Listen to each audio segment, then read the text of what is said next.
episode of Another Pokemon Podcast, but one of the most highly anticipated episodes ever because it's true crime time, baby. It is. It is. It's true crime time. It's true crime time. My name is Becs, and what is your name again, sir? My name is Galatrad. Perfect. Just making sure we're both here. Yeah. You never know if people go missing. There's a lot of Pokenapping around here. And today we're obviously going to be doing part 2 of our season 1 true crime episode where we dove into the baddies of Pokemon. But before we do that, Guytrad, how are you, sir? I've been good. We got a lot of great Pokemon news. Yeah. Yeah. Just a little bit. Just only a a smidge. Yeah. I can't fully repeat my excitement because my sweet baby boy, the apple of my eye, the darling angel of my life, Raichu, now has 2 Mega Evolutions. I know, and one is so much better than the other one. They're both fantastic, but okay. I just want to point out that Raichu got the exact same treatment as Mewtwo and Charizard. So yeah. let's just acknowledge that. The Vileplume and the Victory Bell War, even though I'm also winning over there, let's just acknowledge everything can be put aside for now. Raichu is one of the top 3 greatest Pokemon of all time, according to the Pokemon Company. I mean, none of my favorite Pokemon have gotten a Mega Evolution thus far. Dragonite. So. Well, but that's not my favorite. That's Pokemon. true. I just am in love really with love that Mega Evolution. Yeah. No, definitely not complaining about the ones we've received. But you got something that you've been asking for. Yeah, my cozy game. Yeah. I am so excited. I was sitting at work when I found out at my other job when I found out about it, and I literally told one of my friends that plays cozy games but has never played Pokemon. I said, I finally have a Pokemon game for you, buddy. Yeah. It's this right here because it's so cute. It's so cute. Yeah, very exciting. Yeah. Poke, what is it called? Poke Park? Pokopia or something? Yep, Yeah. Pokopia. Yeah. That game looks super cute. So we got that news. We also got a little bit more ZA information. We got the starters from the Kalos region are getting a Mega Evolution, which is super cool. But the biggest news, your dream came true with Pokopia. My dream came true with the fact that Pokemon acknowledged that Raichu is the best. Literally asked for it on an episode in season 1. I think you did, yeah. Like things I wanted to see on that episode with Cell. Yes, I think you did. Yeah, on our versatility episode. So, hey, kudos to us and shout out to Pokemon Company for listening to our podcast. Thank you for listening to us. We had no idea that you did. And now we will be perfect for the rest of our lives because now we know. We're certainly not nervous about it at all. But other than that, I've been doing fine. I've been playing a lot of Hades lately. Yeah. I've been super obsessed with that. I've been working on I'm going to be participating in the Las Vegas regionals for Pokemon VGC. And I'm going with two of my good friends and we are excited to go and lose. We're probably gonna but I'm hopeful that we can at least win a couple games on day 1, but I have no intentions of making it to day 2. You've told me that you have learned like a lot as you've battled people and as you have lost, but as you've made adjustments, like you've really learned a lot as you've gone. So you never know by the time you go compete. I might. But I just wanted to say that if you are going to also be at the Las Vegas regionals for Pokemon and want to say hi, feel free to Guytrad. Yeah, to me. You will not be attending, but let me know. Reach out to us on our socials, and I will, as long as I'm not somehow miraculously still in by day 2, I will definitely make some time on day 2 to meet up with anybody that would like to. Yeah, someone has to make sure Mightyena and Growlithe are fed. Yeah, so you got to stay back and watch them. Berries. Yeah. But no, if you want to say hi to Guytrad, definitely let us know.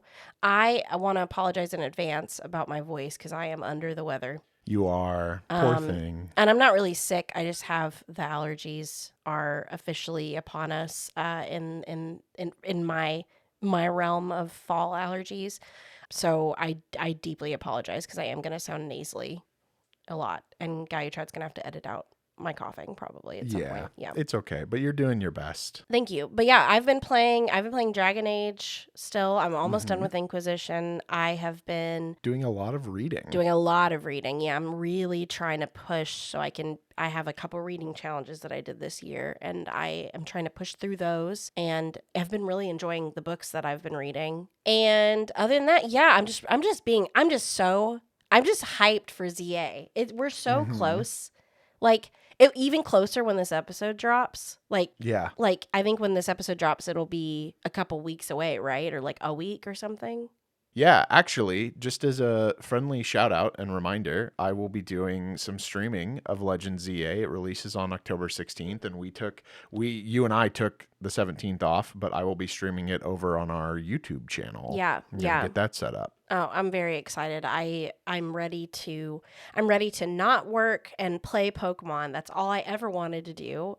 Ever. That's just the goal in life. So I'm glad to do that for a few days, and definitely so excited to jump into that game because some of this research has got me a little hype, and luckily we'll save it for the end of the podcast because it's a good segue into what's coming for sure. That's a little hint for you. Oh, interesting. But before we jump into the crime of Pokemon, we've definitely got.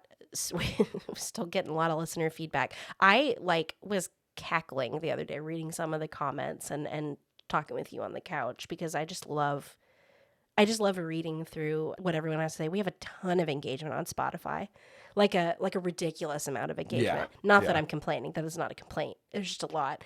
And I literally love to just sit and kind of go through them and read through everything that people are saying. And speaking of that, everything that I picked tonight is from Spotify. I did not do that on purpose. Oh. But it's fine. It'll work out. So first comment over on Spotify was on our Making of a Champion episode, which was really fun. Yeah, we basically just talked about all of our favorite champions, or not our favorites, but we kind of listed out all the champions and what they've accomplished, what they're known for. And it was a lot of fun. It was cool to deep dive into them. But another Hylian Pokenerd says, I really like Volo if he counts. Isn't he the champion of Hisui? Okay, here's a list. Volo, Leon, Cynthia, Professor Oak, think the manga, Red, Steven, Professor Kukui, Alder, the Gen 6 one with an eye roll emoji. Lance and the Gen 9 ones are so bad. I really love this podcast. Red Heart, White Heart, Red Heart, White Heart, forever, forever, forever. I think he counts. I think he would be considered the champion of the Hisuian region. Yeah. There's honestly the end game for that game, I kind of that was one of the games that I streamed for 24 hours. And so the end of that game, I kind of black it out on. I remember, I don't want to say anything because in case you haven't played Legends Arceus, especially before Legends ZA comes out, maybe consider going back and playing through Legends Arceus. But I know a lot happens at the end and it was really intense and exciting. I don't fully remember. I don't remember what everyone's lore is for all of the different characters. And I know that they reference a bunch of older games, which is really cool. But yeah, I think he was the champion. That sounds familiar. That's fair. But yeah, no, I think that's a great list. It looks like that might be a list of favorites or ones in order. Well, yeah, I think another Hylian Pokenerd is ordering them. Yeah. There, which another Hylian Pokenerd, how dare you put Lance below Diantha from Gen 6? Lance at least deserves to be in the Steven Professor Kukui range. I mean, I like Lance, but to each their own. Leon being high is what I thought what you were about to say, but that's okay.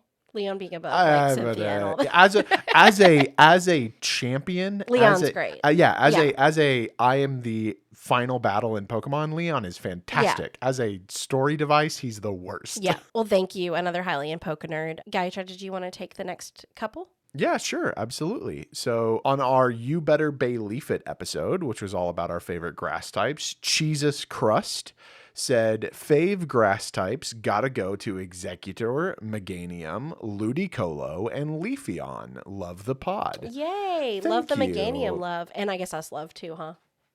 Yes, Yeah. yeah, Slove as well. Ludicolo, excellent choice. I believe the only grass water type. In fact, I think I was having a conversation with some friends the other day about how Tangela, we feel like Tangela should be considered grass water because it's basically seaweed. Oh, okay. I could kind of see that. It kind of So- reminds me of the gillyweed from the Harry Potter series. Which is also watery Yeah, grass right. style. Yeah, it has a lot to do with water. So I feel like that could be changed. But Ludicolo is excellent. All of those are great. So yeah, thank you so much, Jesus Crust, for that info. We also have on There Goes the Battle. Steven commented on our episode that was all about Pokemon Stadium and said, I can't wait for Detective Pikachu movie sequel, which I agree with you, Steven. I don't know how you feel, Becs, but I really, really enjoyed the Detective Pikachu movies. Oh, we've talked about this. I haven't movie. watched them yet. Oh, that's right. Yeah. Shame. I had zero interest because I played the demo of a game and didn't like it. Oh my on the 3DS. gosh. We need to watch it. I saw it 3 times in theaters. Okay. 2 because I wanted to just go see it, and the Yeah. other one because a group of friends were going to see it, and I was Yeah. like, yeah, I'll tag along. Okay. But it's so good. It's so Well, cute. I do want to go back and play it like the game, the DS Yeah. game as well, and give it another chance. But like I'm down to watch that and maybe do like an episode about that as well. Like our Yeah. thoughts on it. Yeah, absolutely. I'd love a Detective Pikachu episode. Yeah. And then on a comment on our Back to Basics episode from Lo de Arch commented and said, love the podcast. Can't wait for season 2. Well, here we are. I'm going to make that joke every time. Also, Gyarados becomes a water dark type when it mega evolves, not a water dragon. That is true. That is true. And honestly, that makes a lot of sense. Thinking about what his design and what he looks like. Yeah. We mention this a lot. We don't claim to be experts on Pokemon. We try to do our research and try to make sure that we speak as much truth as possible. But if we ever get something wrong, please definitely feel free to correct it. Oh yeah. To correct us in a constructive way, because we are just up here trying to be entertaining for y'all and have a good time and celebrate what we love about Pokemon. Up in the clouds. Yeah. I don't know why people say up here. Up in the clouds. Up in the clouds. Where Gyarados is, because he's a water flying. That's true. Yeah. Except for when he mega evolves, where he's a water dark. He's in the shadows. He just plummets to the earth. Thank you, Load to Arch or Archie or Archie. Yeah, thank you so much. Thank you for that. Our final listener feedback comes from Rento on our If Pokemon Were Real episode, which was our excellent episode all about the teams that we would have if Pokemon were real. Mm-hmm. And Rento says, Shynotic for my go-to light source, and also it can transfer energy to me if I ran out. Pelipper for carrying stuff and helps me transporting it, and also my surfing buddy. Golurk for me, my means of aerial transportation, and Darmanitan for my source of warmth should cold days come, and also useful for cooking. Can we talk about how peaceful having Shynotic for a light source sounds? Yeah, it'd be like those mushroom lights. Right. Yeah. Like just calm, like kind of nightlight. Could glowy. also be a little creepy if it's just standing in the corner staring at you. I will not subscribe to that. It sounds beautiful. I love Golurk as your aerial transportation. I need to look up Golurk. Golurk is I always think that he's like a proto Gundam. Yeah. Like he's just so silly. He's just gonna and carry the fact that it can fly. No, it can fly. No, but I'm saying he's gonna carry Rento everywhere. Rento everywhere. Yeah. That's a great team. And Pelipper also an excellent choice. Yeah, that's your vehicle and your saddlebag. Yeah. Pelipper's gonna carry everything. Yeah. I love that. No, great pick for the team, Rento. Absolutely love it. Well, thank you for all the listener feedback comments. Yes, thank you so much. Obviously, like we said, we love to read your listener feedback. We love reading through it in our just personal downtime, but we also love reading it on the podcast. If you want to engage with us, you can do so anywhere on the internet at Another PKMN Pod, or by just Googling Another Pokemon Podcast and finding us. You can also engage with us on Spotify, like we have found a lot of people are doing in YouTube as well. Oh, yeah. Yeah. But thank you so much, everyone, for who did submit listener feedback. Are you ready? I'm ready. I'm excited to be taken on a journey. Is your body ready? Well, I could be a little bit more comfy, but... Should we go get the recliner and pull it in here? We don't have a recliner. We have an armchair. That counts. That's basically a recliner. Guess so before we do jump into the actual criminals, a couple disclaimers and just a reminder of the levels of seriousness from last time. Yes. Because we're using the same format. So disclaimers, this is part 2. So if you haven't listened to part 1, you should go check that out. Season 1, True Crime in Pokemon. Yeah, and that will dive through games 1 through 5 as well as Pokemon Coliseum. Mm-hmm. This time we're diving into games 6 through 8, and I know that sounds like a lot less, but the diversity of characters and DLC and all of the things that have improved the stories and the quality of life of the Pokemon games have really amped up the amount of baddies that we face. Yeah. So we're doing that also to leave some wiggle room, I think, because we hopefully, I shouldn't hope for crime, I guess, but we will hopefully see some new baddies in ZA. Yeah. And would love to talk about the rest of the mainline games, ZA, Arceus, and really kind of bring in a season 3 true crime as well. Yeah. Keep the party going, folks. So that's one disclaimer. The other one is we're only going to be diving into crimes from the video games. That may open up if we run out of things to talk about in the next season, but right now it's just video games, Gen 6 through 8. And spoilers ahead. So if you haven't played a game, or a DLC, there is going to be times where we talk about plot points. So if you don't want spoilers, you hear us start to talk about a character that you've never heard of before, skip ahead a little bit or come back after you've played that and check us out then.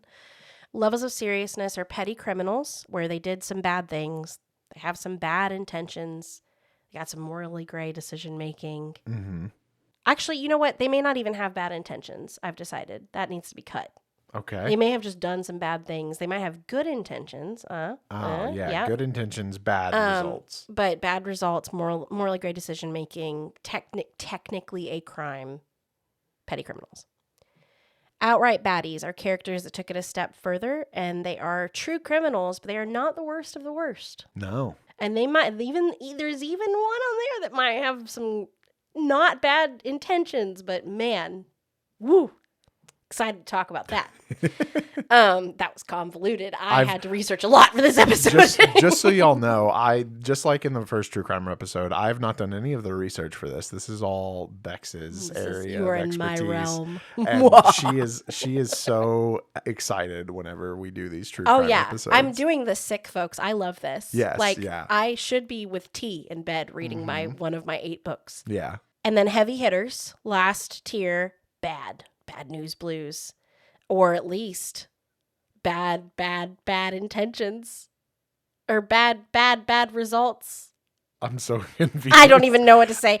I'm just going to say that heavy hitters, there's a lot of morally gray with these generations, and I think that is because of the complexity of the games. Yeah. Genuinely. Yeah. But massive damage, massive potential for damage, cults or cult leaders, this is where those people would lie in the Pokemon realm. I will say, I think as Pokemon has gone on and the generations have gone on, and maybe this is because of the design and the art direction of the games, but I'm aware that in Generation 9, Scarlet and Violet, we are still kids, right? We're going to school. Yep. But at that school, there are, in fact, also, you can face students in the overworld that you come across that are also members of the school that are grandparent age. And I feel like the games have gotten older in a sense. Yeah, in I can some see that. ways, some of the stuff that they deal with might be a little bit older, but it's still obviously very kid friendly. Yeah. So we've talked about that. Some of this stuff is a lot deeper than I would think would be in a kid's game. In a Pokemon game. Yeah, so some of this stuff is pretty dark, especially when we get into the heavy hitters. So parents, just keep that in mind. Obviously, if your children have played the games, you're probably good. Yeah, everything that we're talking about is in the game, so Right. we're not gonna go outside of that. No. So you can rest easy. If they've played the games, then they've dealt with it already. They're good, but. Yeah, it can get dark. Yeah, for sure. Are you ready to get things started with petty criminals? Yeah. I'm about to lose some listeners with my first one because this is on a technicality, but it is a crime, and all crimes must be talked about on the True Crime Podcast. All crimes must pay. All crimes must pay. My first petty criminal that I have listed is a hot take, and it's two people. They're brother and sister from Alola. And their names are Lily and Gladian. Okay. And Lily and Gladian have really only a couple crimes, like a handful, which is why they're petty criminals, because they really have zero ill intent. In fact, I think they have good intention. At least Lily does throughout the whole time. But they technically did commit a couple crimes. The first one being Pokénapping. They each stole a Pokemon from the Aether Foundation when they ran away from someone else we're going to talk about later in the episode. Yeah. And rightfully so. Like, they rightfully took these Pokemon, but they still did take Pokemon from the Foundation. And the Pokemon were Cosmog. That was the Pokemon Lily took. And Type Null, which is who Gladian took. Yeah. Evolves into Silvally. And then I have a charge for Lily just for being suspicious. Just for being suspicious? Yeah. That's not a crime. I feel like it should be. That's not a crime. She's sus. Being sus. And then Gladian actually was an unofficial member of Team Skull, so it's likely, like, I'm speculating that there was some, like, petty crimes there, like minor theft or vandalism stuff to or keep the something gang like going. that. Yeah.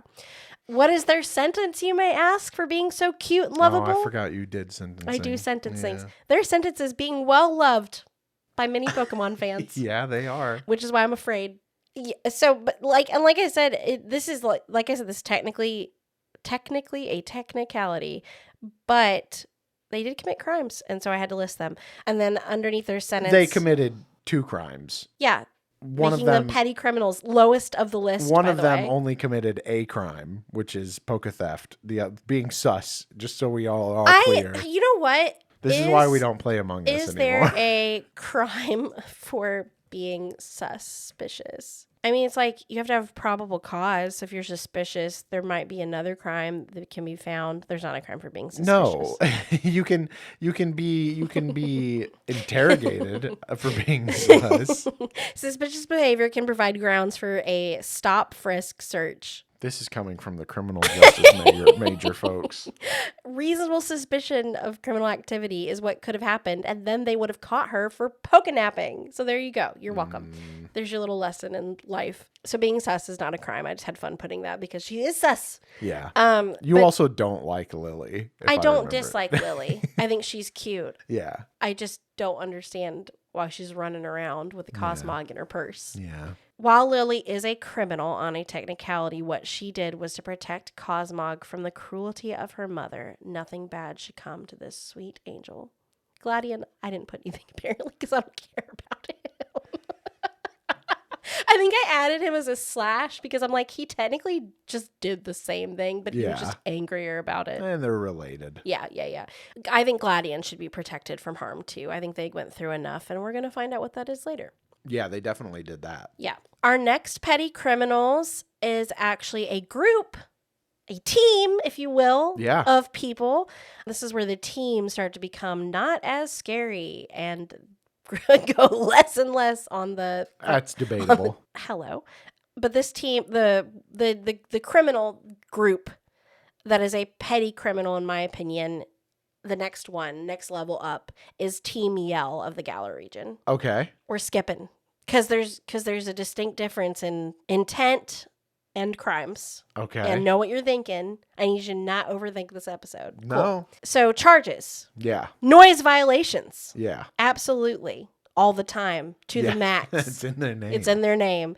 They're called Team Yell, and they do be yelling to cheer on their girl Marnie a lot. They will shout during battles as well to cause distractions, which is annoying. Yes. Yes. Cute, but not that cute.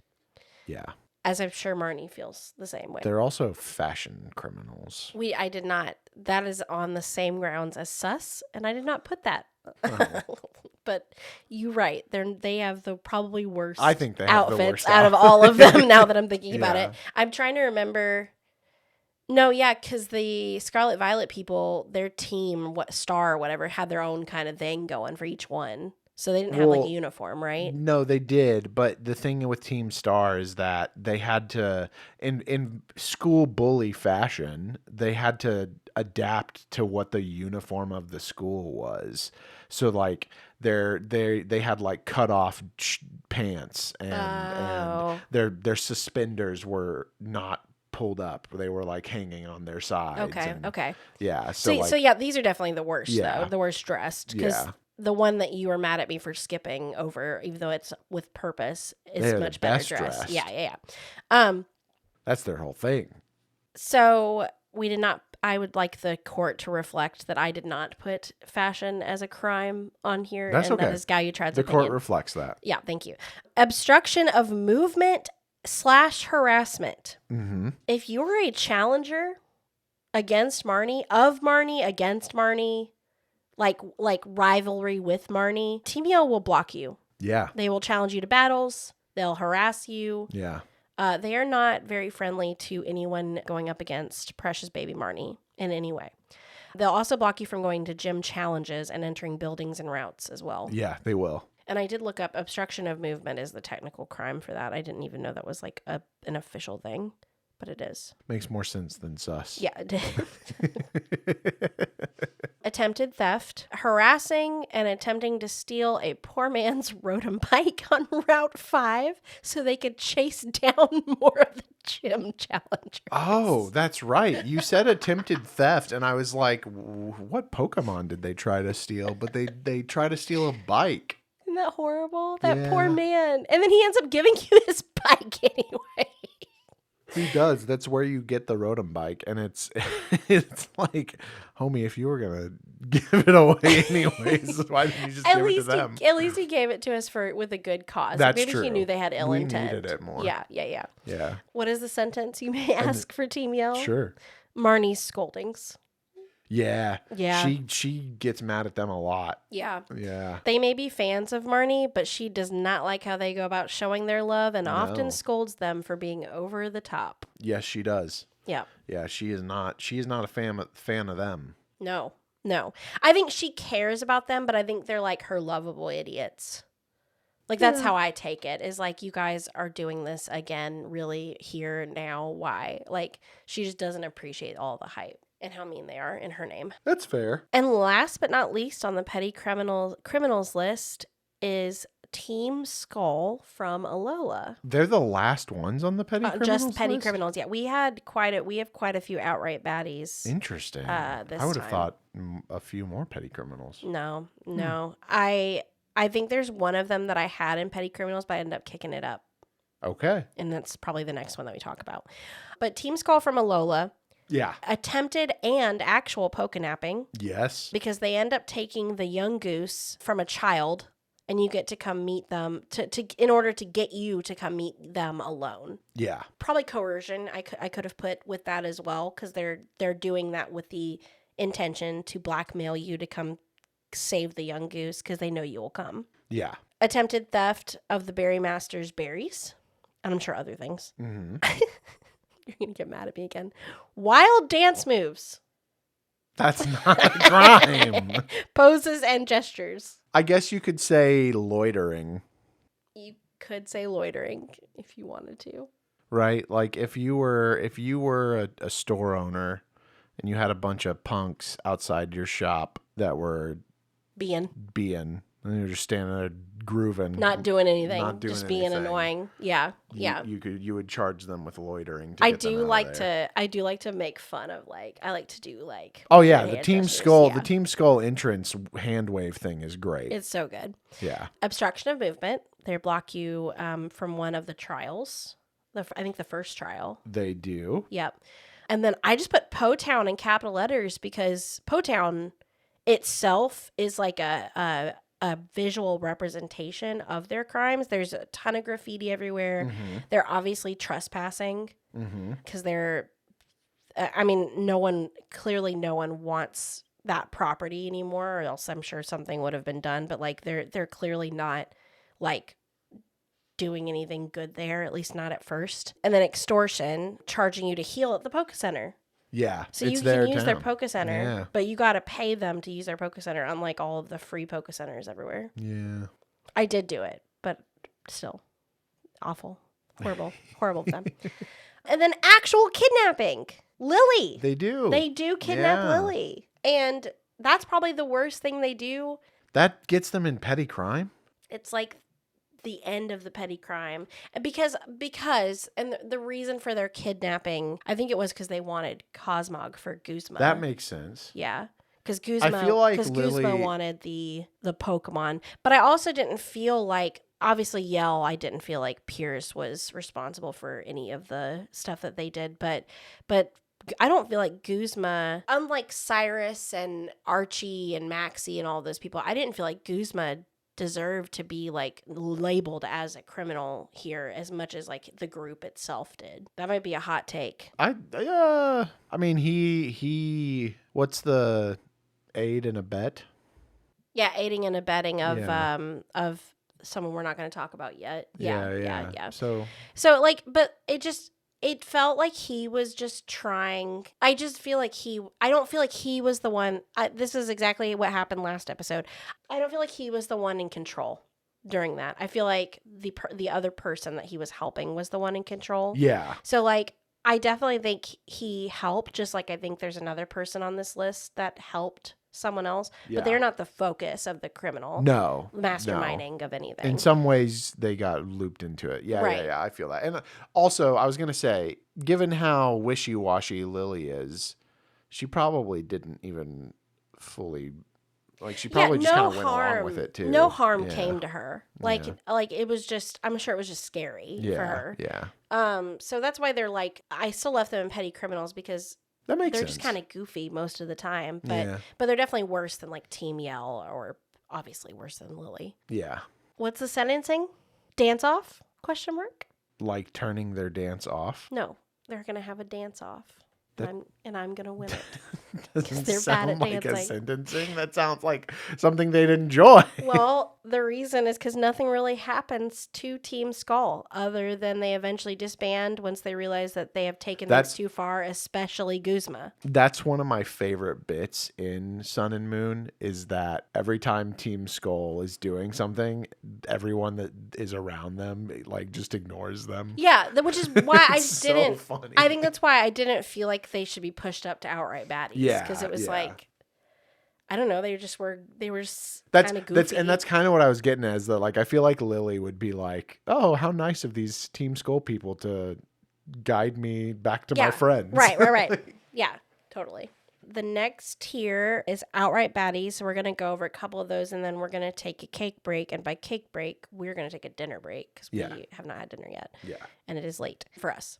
But outright baddies are like the next step up from the people that we just discussed in the petty criminals tier. Mm-hmm. So first up on that list is actually another Alolan person, and I think this might finish up Alola. No, it doesn't. No.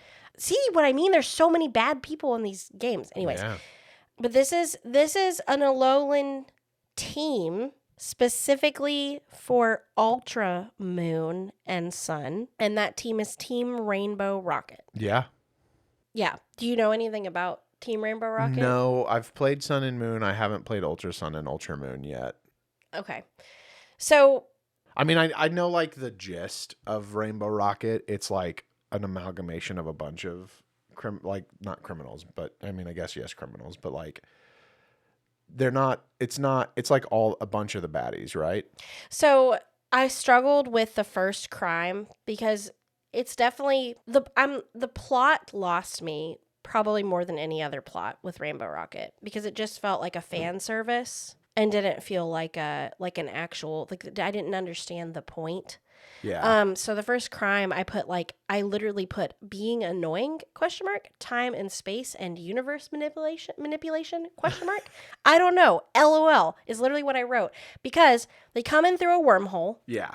Giovanni included. I think they kidnap Lusamine, Mm-hmm. who is Lily and Gladian's mother, Mm-hmm. and they cause chaos. They bring with them Archie from Aqua, Maxie from Magma, Cyrus from Galactic, Lysander from Flare, and Getsis from Plasma. They bring them into the fold. Yeah. And they're coming from versions of their world where they were successful in whatever their respective plots were. So Maxie successfully dried up the earth. Yeah. Archie successfully flooded it. Mm-hmm. Cyrus created his creepy, horrible space nothingness. Yeah, 2 of those don't make sense. Which ones? Well, I don't want to spoil anything, but the plan of one of those, at least one of those for sure, their ultimate plan would result in them not being around anymore. I can explain that when we get to that person. Because I know I see what you're saying. But they all have been successful in their way, so I guess they're like the best versions in Giovanni's opinion. Yeah, of themselves. So that's why they're brought to face you. And it's really silly. And the reason I say it's fan service is because each one of them is like, well, I did this in my world. I'm about to do it to your world. And then your player character beats them. And then Archie's like, nah, man, I ain't gonna flood your world anymore. And I guess that's pretty on brand for Pokemon. That's like the whole point is you beat them in a Pokemon battle. And these grown adults that are 6 feet tall with 182 pounds. They got to honor the rules of the battle. Even though you're 10. Yeah. And while I think that's fun from a fan service point of view, and while I am going to eat that up with everyone else when I play Ultra Moon. Yeah. It makes for a pretty poor true crime segment. Yeah. And the reason is just because the plot is lost. Because it's like, we did all these horrible things. We're going to do them to you. Never mind. Go ahead. Go ahead to the next one. I mean, you could kind of argue that about all the stuff. You could. Which we don't want to go there, do we? No. Yeah, okay, cool. But no, it was just like we brought all these people back because we know you missed them. I'm not sure what crime that is. I'm sure there's got to be some kind of space-time law that's been messed with that shouldn't be. I don't know what that is. Undoubtedly. Anyways, kidnapping, assault, plotting to take over the world, ... again, is the main crime, right? Yeah. Giovanni kidnaps Lusamine, knocks her out, plans to control her mind when he wakes her up so he can use the technology that she helped create for the Aether Foundation, which I don't know if you know this, but she started the Aether Foundation with her husband. You say Aether? Is that not how one should say I don't know. I've always said Aether. Like but Aether also makes sense. AETHER Foundation is what we're saying in case anyone is confused. I don't know why I think it's Aether. No, I could see an argument be made for it. I've just never thought about it. I could have heard it on a video or something. This is why Pokemon needs voice acting. That's right. Then we would know how it's pronounced. No, I don't want that. I changed my mind. I'm sorry for agreeing with you. It's probably said in the show, but we haven't watched Sun and Moon episodes of the anime yet. No, and we haven't watched a couple of the like spin-off-y things that kind of dive into like the villainy plots a little bit. Yeah. Like I saw one earlier called Twilight something. Twilight Wings. Yeah, I want to watch that. It looks really good. Anyways, so he kidnaps her because he wants to control her mind and use the technology along with the technology from all the other people that we just beat once we see him, all the Maxies and the Cyruses and the Lysanders of the world. He wants to use all of that technology in order to control Ultra Beast and take over the world, which... Valid plan. It's valid. That part is valid. The weird fan servicey thing, I can't find the crime there other than just chaos. And I will say, there is this really cool moment when you face Giovanni, because I did watch the actual playthrough for this one since I haven't played it. There's this really cool moment where he says, wow, a kid coming to stand up against me. This feels familiar. Oh, which is kind of cool. Yeah. So what's the sentence for all of this crazy fan service? Heinous intention, Giovanni-ness. Really, I guess I should have put Giovanni of Team Rocket as the criminal because it do be him again. Yeah. But Team Rainbow Rocket worked as a group to get this done. The sentencing for this is a 4th chance. Unlike in previous games, Giovanni says Team Rainbow Rocket will not be giving up, leaving the door open for further schemes. Well, yeah, that was Generation 7. Generation 14, Rainbow Rocket's going to come back. I'm pretty sure they make an appearance in Pokemon Masters EX, and that may be what it opened the door for, too. Maybe. I don't know. There's he did so not, much. He did not disband this time. He said, we'll be back. Yeah. Best believe. There is so much canon lore, and I'm calling it canon in Pokemon Masters that it's insane. Mm-hmm. I agree. And I also just want to call out that while this is not the worst Team Rocket has actually ever been, this is the scariest potential they've ever had. Mm-hmm. I'm sorry, you manipulated time, space, and universe travel. And Cyrus? And Cyrus? You convinced Cyrus to give up his plan? Oh, his was the worst one. Maxie, I watched the whole thing. Yeah. Maxie, Archie, and then I think Lysandra came before Cyrus. I'm pretty Yeah. sure. Maybe not.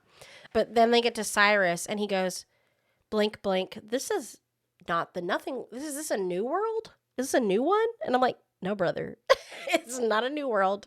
Well, it's a new world to him. It's a new dimension. No, he meant like a new world. Like a beginning of something new, because he had been in the nothing apparently for so long. Yeah, really weird. Anyways, that was crazy to watch, crazy to unpack for sure. Last but definitely not least, before our break, before our not our last outright baddies, just the last one before we go to break. This one had me perplexed. I think I finally have it down though, because I wanted to do it justice, but I had to watch gameplay. I had to read several different websites. I had to watch several opinion videos. Like, this one was kind of a weird one to me. I don't think it was super obvious to me, the intention. And the only reason that this person is higher than Team Rocket Rainbow is because of how close it really got to being bad. Because this person did not have... I don't feel like he had bad intentions. I feel like he was just incredibly misguided. We're talking about Chairman Rose of the Gala region, and then I added as like an accomplice, Oleana, his secretary. That's interesting to me that you would put him in the baddies. I guess because of the fact that it was not intentionally. The disaster that could have was happened. Good. Yeah. The disaster that did start to happen. Yeah. Like, let's be real, it almost did happen. It almost fully happened. Was so egregious that I felt like he needed to be higher up in the chain of because given what happens and what almost happens, I would have thought to put him in the worst of the worst, but the fact that he is not doing it on purpose, that is no. He is completely just misguided. He is... There is something he does on purpose that I think shows that he's kind of a nasty dude, or at least a very political one, that I'll talk about. And I'm actually going to talk about it first because it's not as bad as everything else he does. But not at all an evil person. Yeah. Just a misguided one. And poor Oleana is just there for the ride, to be honest. Yeah, she's doing her job. Right. So, first crime, very obvious one, coercion. Chairman Rose sponsors Beatty? Bead. I always say Bead. Betty. My boy Betty. BD. BD. Could be BD. BEDE is how that person's name is spelled. Chairman Rose sponsors BD. I'm going to call him BD. I'm sorry, because that's what I call him. That's fine. Sponsors BD as payment for helping him collect wishing stars to prevent a Dynamax energy crisis within the next in-game millennia. I said this sounds well-meaning, but he's a fool. More on that later. He also removes Beatty from the Pokemon Gym Challenge because Beatty destroyed an ancient mural in Stowenside. Yeah. In order to find wishing stars, which is my problem with his character in general, because you just ruined, well, he wasn't successfully ruined, but you just ruined this young trainer's life because he was doing what you told him to do, what you were asking him to do. And I'm not saying he didn't get kind of carried away with the mural, but like there's some foreshadowing. There's some hypocrisy there for sure that I liked less probably than the worst thing he did. Yeah. So that's my 2 cents. I think that's what makes him not just a good-intentioned, bad follow-through character, but like a morally great character, is because that's shady to me. He's willing to cut stuff down if it goes against his own plan. Right. The thing that I always thought that was weird about that is that he destroyed that mural, but behind the mural was more actual history. So, like, in reality, he ruined fake history to find real history, which I think would be a good thing. Yeah, because it had the statues of the legendary dogs there. Yeah. Yeah, I mean, that could have been motivation too, of you are showing me something I don't want to see because it doesn't go with my agenda. Way of thinking, yeah. And so you're out. Yeah. So that's a tough one. And then the obvious bad thing he did is a near miss on world destruction. So collecting these wishing stars, his intention was, like I said, to stop a future-sighted energy crisis. Eternatus is awakened through that process. He thinks he's going to be able to control Eternatus and provide Galar with an unlimited source of energy. Of course, he's wrong. Eternatus could have ultimately ended up destroying our world with a second darkest day. Yeah. Which he technically kicks off a darkest day. Like, it starts.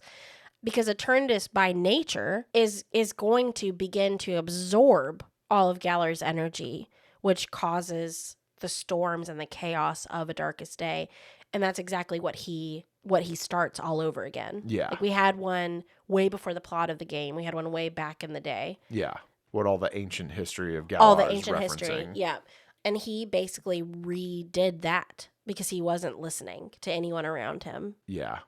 He very much boils down to, like, he knows this problem is coming and he thinks he has a solution. And because of all the other success that he has had in his life, because he's the founder of the Pokemon championships, like in Galar, he's all this other success. He's reached a point mentally where he thinks, like, he can do no wrong. Yeah. Well, and he's got his Macrocosmos is his company that he has. He's the president of it, and Oleana is the vice president. He's done a lot for the Galar region. I think he's trying to continue doing a lot, and it's just very, very, very misguided. From what I read, it sounded like Leon is so one-track minded. It sounded like Leon didn't have a problem with him doing his ritual. He just had a problem with the timing because it was going to be during the champion match. Yeah. And so he's like Rose is like, I want to do this thing. It's possibly pretty dangerous. And Leon's like, not now, Chairman. We got to do this battle real quick. Like, yeah, just kills me because it's like, no wonder he didn't listen. It was you, the player character, a child, and your friend, a child. Yes. Trying to stop him, and that's about it. And then Leon saying, but what about my match? Right, my champion match. Dang it. Yeah, it was just kind of funny. And then I had to add Oleana's crime of aiding and abetting here, which is like what you basically said about Guzma. Guzma. Mm-hmm. But Oleana's love and devotion for Chairman Rose cause her to blindly follow his lead for most of the game, and she tries to stop the player from stopping the chairman by keeping the key to the Rose Tower from them. Because I think she has, like, someone run off with the key. She does. And then by battling them herself. Well, she Gigantamaxes her Garbodor, because there's Garbodor. Because there's, like, toys and stuff. Yeah, like in that's his, Gigantamax Garbodor. Okay. Yep. Thank you for the correction. So she is actively trying to make sure that you can't stop him and get to him. Her sentence, or the sentence in general, is presumably jail, ? And community service. Oleana, we know she is atoning because she is actually seen post-game doing community service for her and mostly Rose's crimes in the Galar mine. Like, she's there working. Yeah. We don't see Chairman Rose again, but it does say that he's going to turn himself into the authorities. So, like, it's presumed that he's serving time somewhere. He also, you may have this note, but he also loses his corporation. Leon takes it over. The building gets turned into a battle tower. Yeah. Leon takes over his corporation and his chairman seat. Yeah. I think Leon just takes all of his stuff and does with it what he wants. That's it. It was a lot of bad coming from just not thinking things through and thinking that he could do something that he clearly couldn't do. He is one of the, in my opinion, maybe this is a hot take, I think he's one of the coolest looking villains that we have. Yeah, I love the idea of a CEO villain. Yeah, he's pretty suave. Yeah. Yeah. He's great. But there's a lot of controversy about him being like the worst villain in Pokemon and stuff like that. And I don't feel like he's the worst villain. I'm not sure who the worst villain would be, but like I think that's unfair. I think he's just not the strongest, most evil villain, I guess. Yeah. I mean, he's not, because he's not inherently evil. Yeah. He's just sketchy. Up until everything goes wrong, technically there's nothing wrong about what he did in the Pokemon world. Yeah, technically. Other than coercing a child to get wishing stars for him. Yeah, well, I suppose. I mean, he's not going to go get wishing stars himself. Yeah, so I guess he had to do something. But like the fact that he fired him from his dream. Yeah, he ends up getting his dream anyway. Yeah, because Opal. Yeah, very cute name. But yeah, he shouldn't have kicked him out of the thing.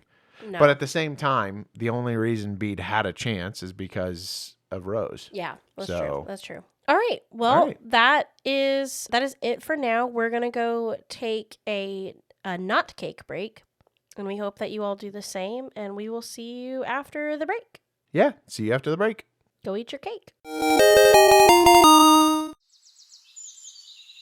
Hi, I'm David. And I'm Katie. And we'd like to tell you about our show, Another Zelda Podcast.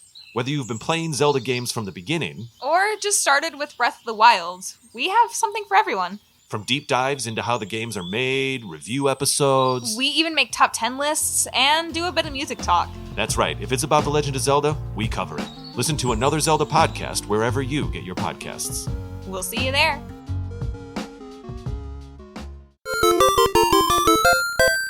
And we're back. Welcome back. Welcome back. Welcome back. Welcome back. Welcome. Okay, sorry. What did I just say? Oh, okay.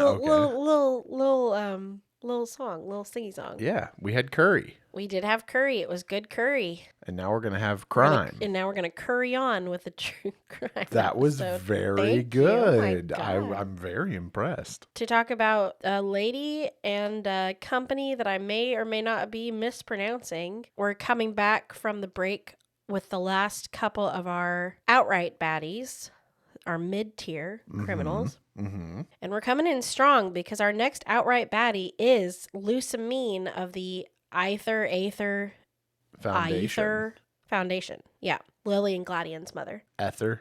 The Ethel Foundation. Correct. And then I put specifically in Sun and Moon because my understanding is that Ultra Moon and Ultra Sun kind of make her less of a hardened criminal. Oh. Somehow, I think I meant to look up why, but this is specifically from Sun and Moon. So the first obvious charge, which is probably one of the saddest ones I think we've had, is this is a mother who lost her husband, father of their children, and now takes her grief and her hyperfixation, neglect out on her kids. Yeah. So we've got child and Pokemon through her own crazed collecting and the Aether Foundation and the way that she just treats her family. We've got abuse and neglect for her children, Lily and Gladion, and then the Pokemon that she has in her realm.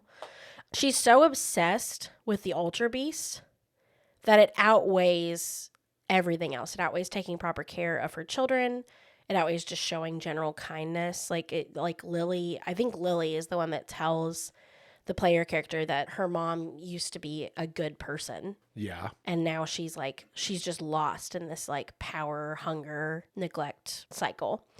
Which is why, if you remember, I made Lily and Gladion our first petty criminals on a technicality because they did steal. Yeah. But that's why they left. They left to get away from their mother. She would force them to wear certain outfits and make them do certain things that made them really uncomfortable. And then how she was treating Pokemon in general made them both highly uncomfortable. So they both took a Pokemon, took what they could take, and left. They jetted. They both took off with the Pokemon that they took, Type Null and Cosmog.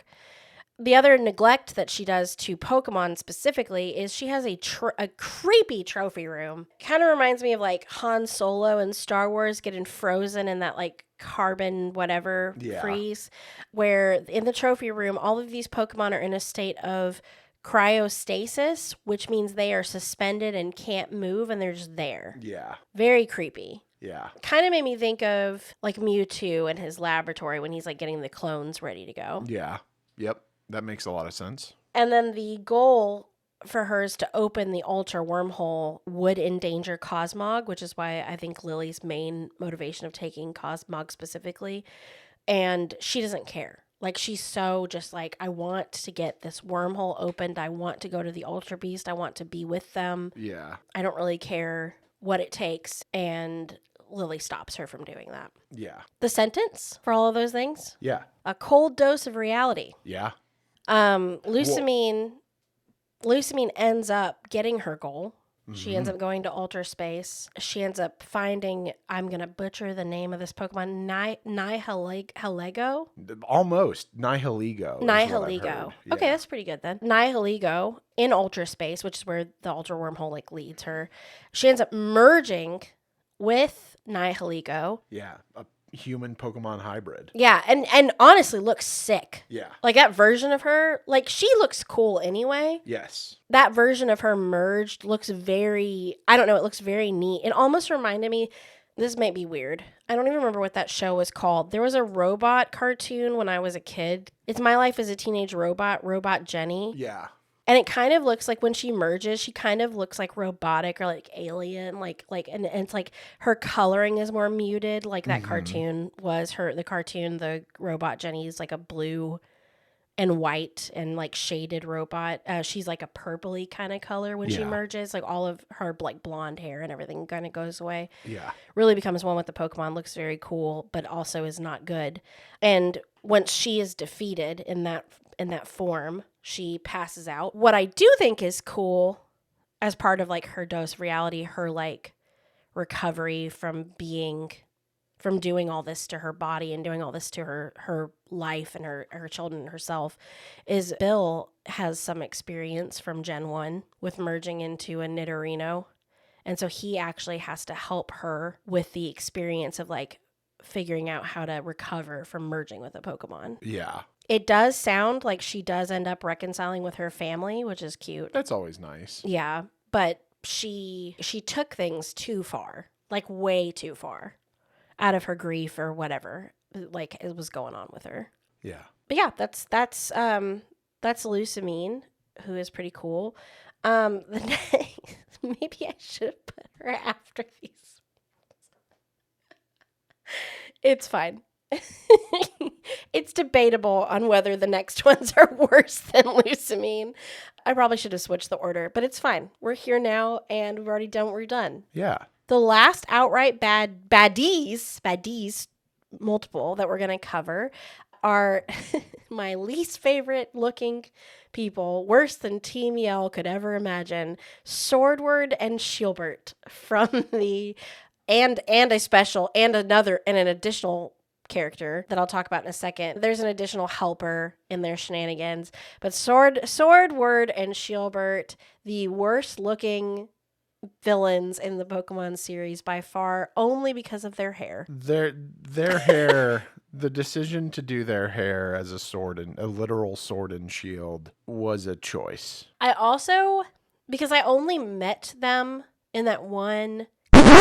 Hey, Pokemon trainers, wanted to quickly interlude here to mention that Becs is about to say DLC, but she does mean post-game. Swordbert and Shieldbert are within the main game, and then the interactions that she's to talk about happen in the post-game of Sword and Shield, and we just got our words thrown around a little bit there. So, yeah, post-game, not DLC. Back to the true crime. Because I did not finish the DLC. I had to watch the DLC for this episode.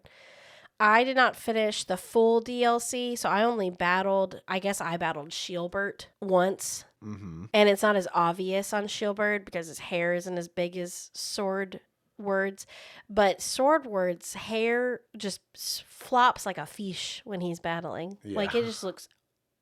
They should have gelled it in place at least, like Johnny Bravo did a little bit, made it like stand up more. Yeah. But yeah, it flops around and is just not a good look. But anyway. Also, they say that every single Pokemon has at least some fans. So I like to believe that someone out there is like Swordberg and Swordward and Shieldbird are my bros, my homies. Yeah. Well, if they're you... the best characters that have ever been designed. If you think that, we would love to hear about it. I would love to hear about it. And I would like a perspective of that because I'm not feeling them at all. But there they are. They are DLC villains in Sword and Shield in Generation 8. Yep. And they have a lot of crimes. They have a lot of charges. They're definitely up to things. It's more clear, at least towards the end of the gameplay of the DLC, like what they're actually up to than I feel like it was for the chairman. But they did cause some chaos. So we encounter them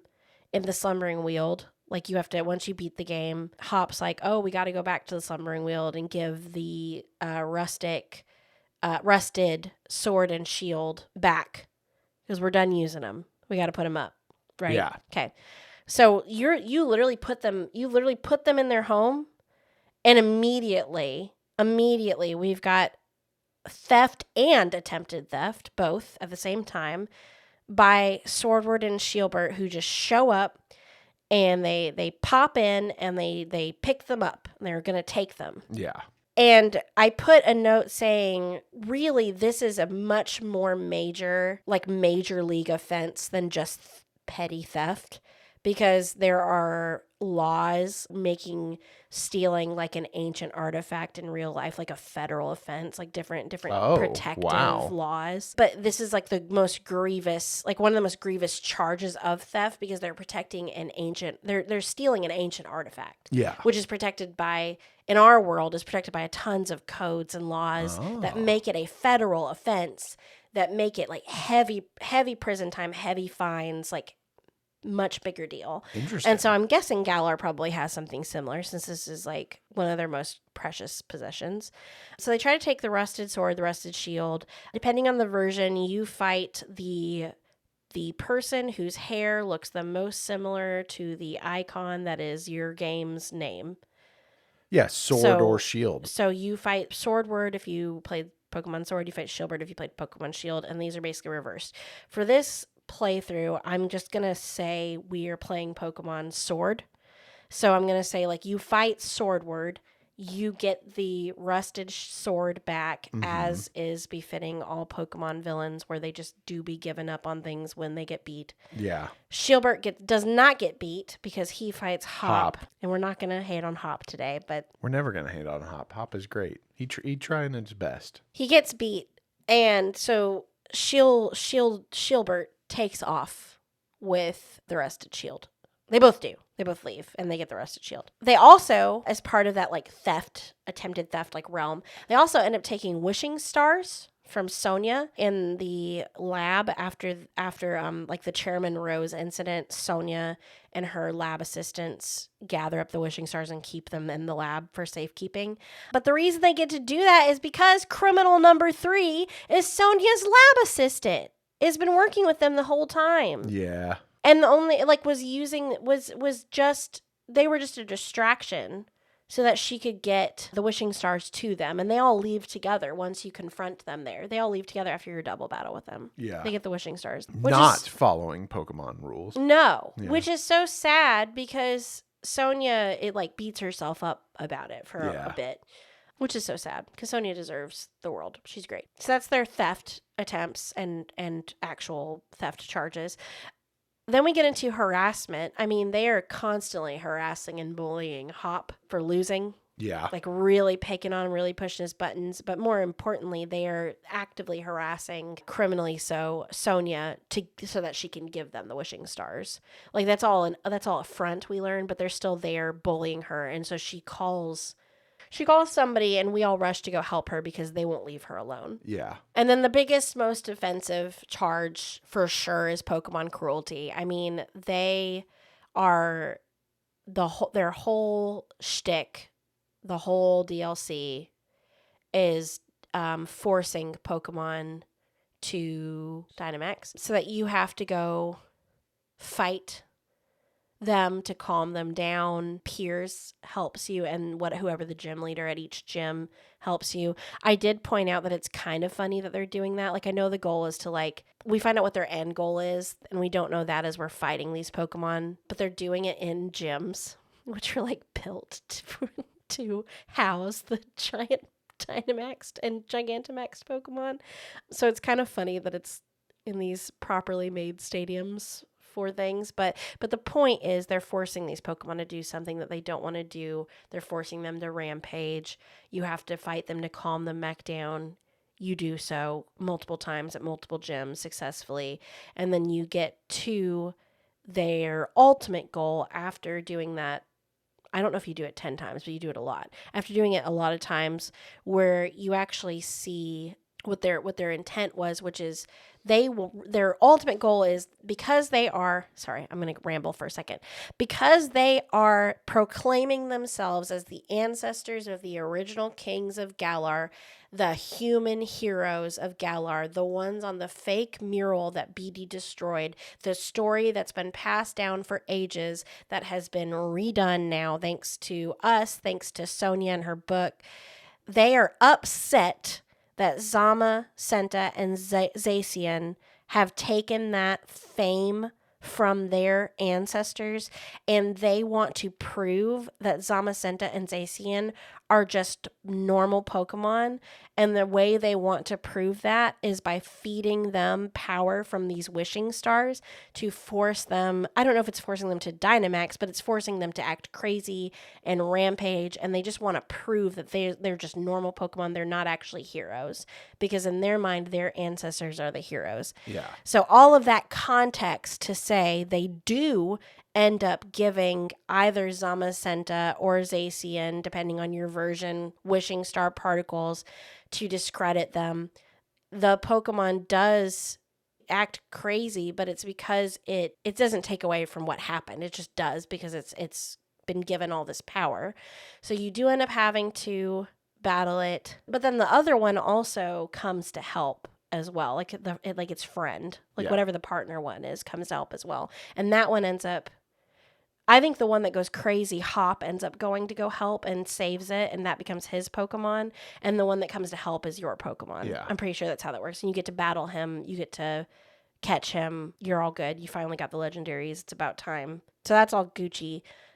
And really, that's all that happens. I mean, they feel like they need to avenge it. They see that they're wrong. They watch you battle. They watch everything happen. They realize they misjudged everything. But yeah, so that's it. That's the post-game villains. Their sentence, I mean, they turn themselves into the authorities, but I've written my own sentence, and my sentence is, someone get these weirdos a mirror.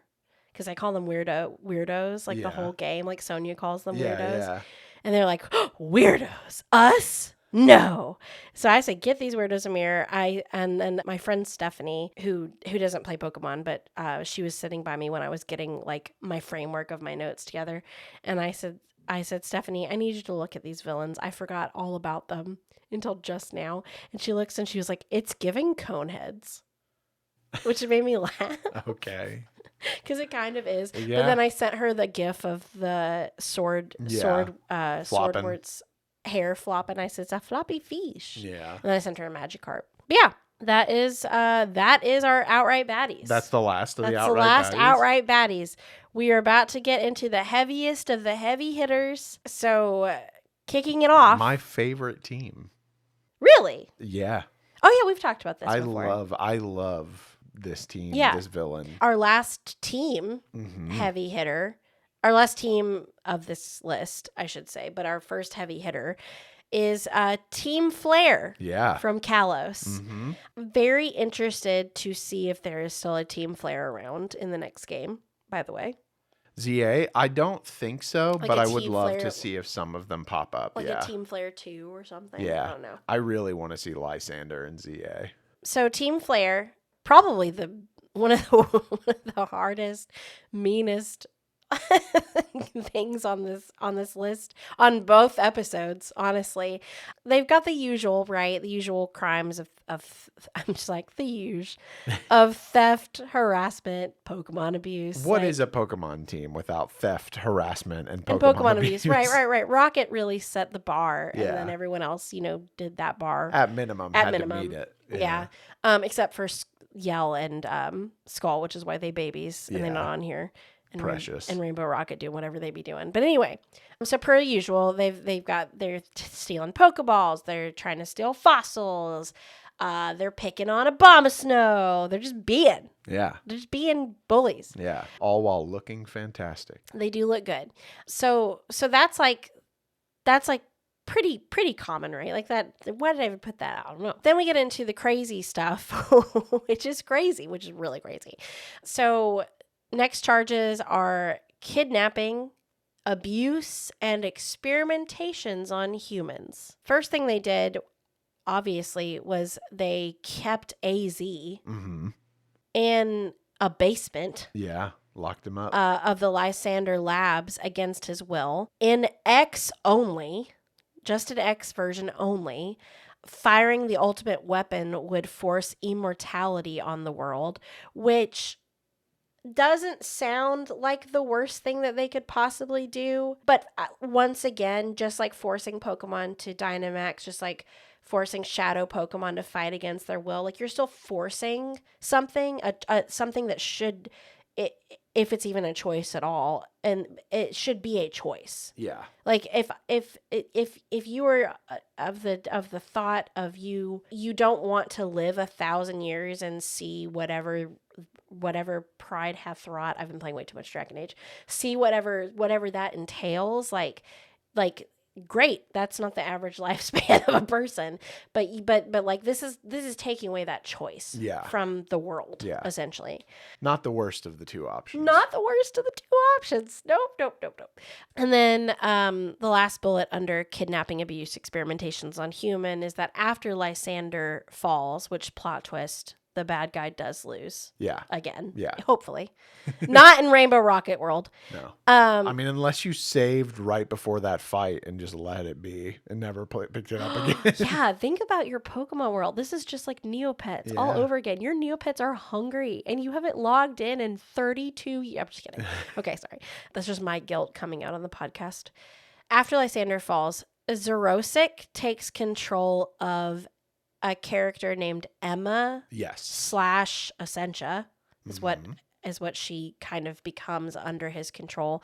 And he does. He completely controls her actions and her minds, and he uses her to do his plotting, to do his bidding, which is horrible, obviously. However, like Gaiatrad and I alluded to earlier, that is not the worst outcome that the Team Flare would like. Because in the Y version, which is the version that I played, did you play Y as well? I played Y, yeah. Did I play Y? You played X. I had the Magic Deer. Yeah, I had X. the nice version. I wanted honestly, to make me a vampire. I was great. I don't think that I would have liked Team Flare and Lysander as much if I played X versus Y. That's I would have fair. gotten Charizard X, which is great. Yeah. But I also would have gotten Mega Mewtwo X, which is not great. You would have, yeah. So I think I won overall. I kind of want to go back and play that. Okay, we're going to go back and play all of them. All This of is them, making me yeah. want to play Sword I and know, Shield, I though, know. because of the mishap No, I had. X and Y.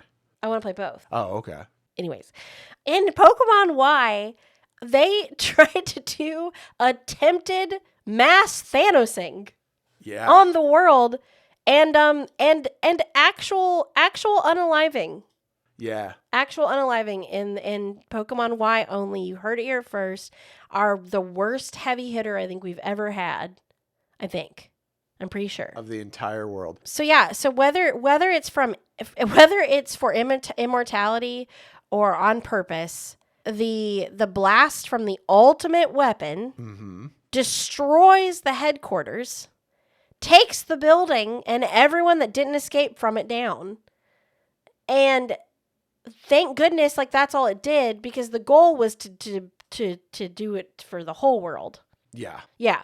To what you're saying, I think Lysander that they brought must have Either it must have been the opposite, where he successfully Thanos'd everyone outside of his little headquarters, and he was still good. Yeah. I think that's what it alludes to, Okay. or It was the eternity thing, and he's just or eternal now. or it's the X version of success. That makes. I didn't know that about the X version, so that makes a lot of sense. Yeah, it does. It also makes sense of why I didn't realize he was so heinous. Yeah. I thought he was just crazy. Yeah. He is. And I love that about him too, because the other. Sorry, are you done talking about him? Because I want to fangirl about him a little bit. The other reason that I love Lysander is because not only is he in Y at least, he obsessed with blowing up the planet. The reason that he is obsessed with it is because he wants everything to be beautiful, just like himself. He does everything. He does all in the name of beauty. And like that's why he's obsessed with Diantha, because she's like this beautiful pop culture actress, singer, model, whatever, everything. yeah.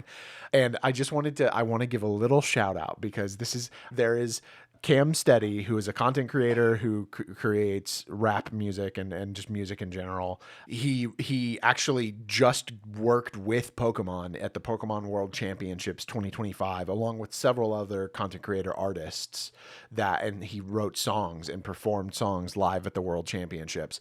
He did this thing called a rap cipher, all around Pokemon. He's done several of them. He has one that is all about villains, and the opening line for Lysander is so good. And now it's time for repentance. I'll make this world in my image. I'm burning down this whole planet with mandatory attendance. That's a wild line. And I love it. It's so good.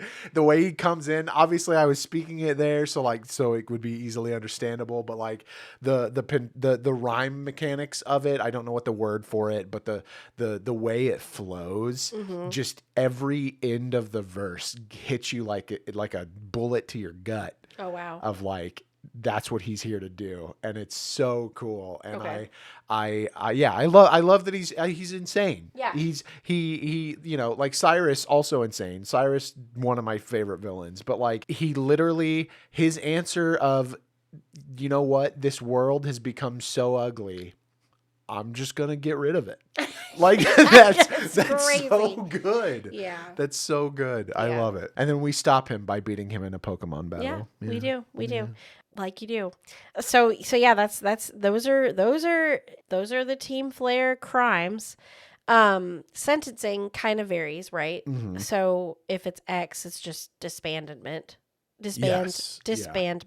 which I mean is kind of in Y as well. Like they disband, they're no longer a thing. But in specifically in Y, it's also, I guess, presumably being buried alive in your own rubble, like for Lysander anyway, presumably, and then maybe other team members as well. Well, and that's the other thing too, is that the other reason I think Lysander is such a good villain is because of the dichotomy that he plays in the role of the story. Mm-hmm. Because like his company, similar, I guess this is why I kind of like Chairman Rose a little bit as well, is because like Lysander's technology is part of what helps the world of Kalos, the area of Kalos, succeed. Right. Like he plays such a heavy hand in improving the lives of everyone. Well, I mean, he's the mastermind genius, evil genius thing is like you're smart, you're able to create, you're able to do things, but then like sometimes you snap. Your ambitions, like in for Rose, I don't think he ever snaps. I think his ambition just goes too far and he thinks he knows better than everybody else. So that was Team Flare. That is technically not the worst criminal from Kalos. Technically. Pre-game Kalos. The last heavy hitter that has caused the most damage of anybody in this series so far that I know of, that I can think of, is AZ from Kalos. Yeah. Back way, way, way back in the day, thousands of years before X and Y. 3,000 years. Yeah. And he's a changed man, but he he made a huge mistake that cost a lot of damage. Yeah. So first charge, well, really only charge, I just don't have a word for it, is severe crimes against humanity and Pokemonity? Just Pokemon. Pokemonity? Against humans Pokemon? and Pokemon. So this comes down to the tale as old as time moral decision that I hope nobody ever really has to make. But I mean, it happens a lot in storytelling, of loving someone so much that you risk everyone else to protect them. This goes to like the first character I can think of that's a great example. This is Joel saving Ellie over possibly saving everyone. Yeah. Finding the cure. Like that kind of mindset, a lot of parents with their children, me with my Tiana. I'm just kidding. It's the question of, are you willing to sacrifice something that you love more for the many instead of the many for the few or whatever. Yeah. So AZ, when he was the king of Kalos, question mark. I put Kalos question mark because like Hisui is like ancient. That's Senos. true. It could have been like, under a could have been different something name. else. Yeah. But ancient Kalos, he's the king, right? He lost his Pokemon Floette during the Great War, and in order to get that Pokemon back that he loved so dearly, he created the ultimate weapon. That's in quotes too, because that's literally what it's called, which is the same thing that Lysander tries to use as well, that he does use to eliminate both sides of the war effort. Like he takes everybody out.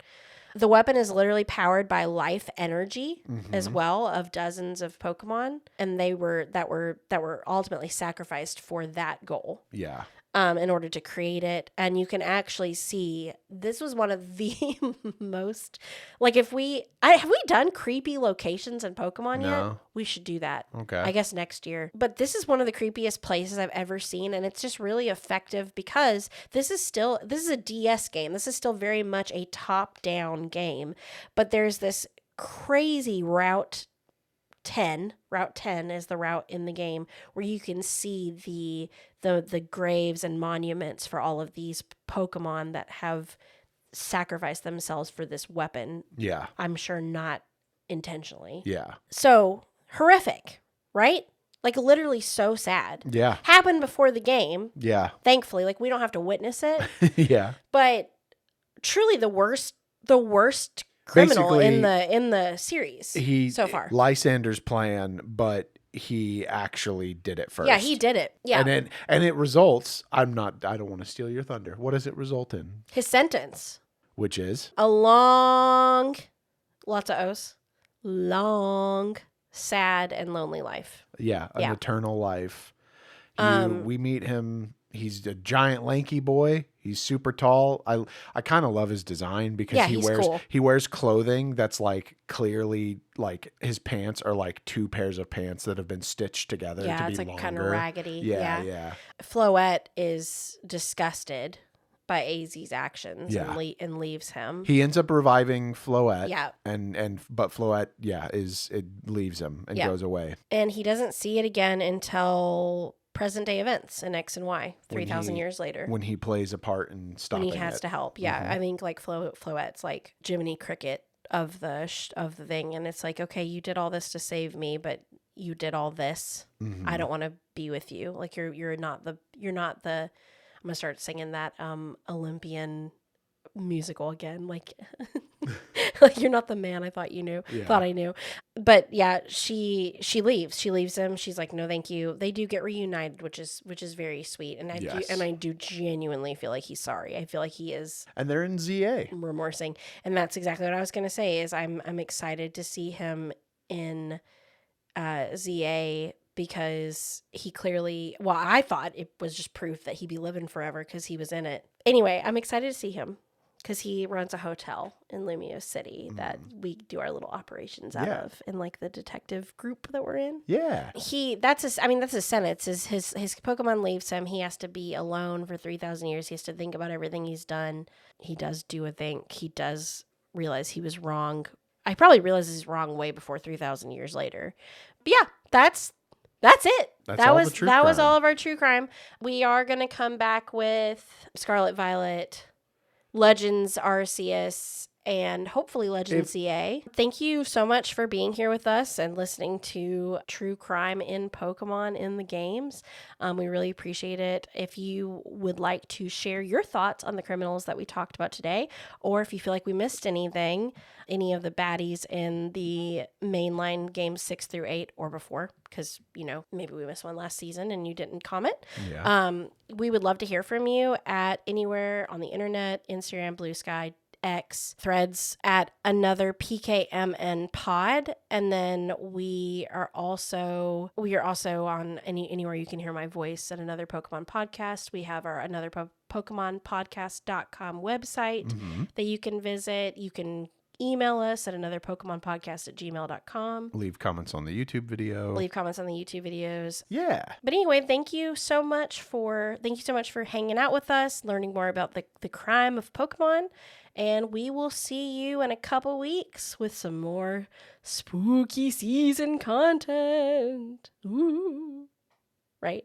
Do crime. No, don't do crime. You'll be on the list. Don't do crime. No petty crime. No bad crime. No heavy hitter crime. Go Definitely catch some Pokemon. Yeah, do that. That's fine. Yeah. Great. Get out.